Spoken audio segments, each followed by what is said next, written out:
patë një gjuhë jo të mirë komunikative edhe fyse në raport me gjitha subjekte tjera, domethënë që për mua ka qenë e papranueshme për secilin qytetar, domethënë në mbrëmje dilke në ministër ose në lider kërkoj ke bashkimin me një subjekt tjetër, në mëngjes u shoqin ose mbrana 6 orëve u kthej ke nënën tjetër e shoh, kjo e fytja gjithçka u kthej ke turpshme për një subjekt saktum që kërkoj ke me pas koalicione. Kjo për mua ka qenë e pa logjikshme.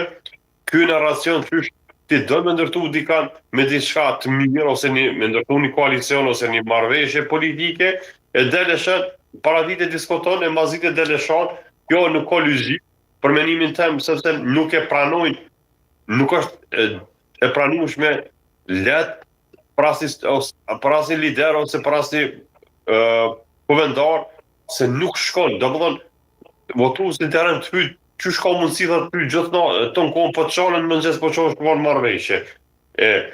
Paraqitja e Albin Kurtit në Kanal 10 për mua ka një paraqitje interesante që një Albin ose që tha Korabi një shumë me qëndroj pe Shkurtit në këto zgjedhje ndroj, domethënë pe Shkurtit deri në dhjetor kishte mësuar spaku diçka që mos me përdor gjuhën fyse ose me sqaru, nëse përdor gjuhën fyse. Po tash me 28 dhjetor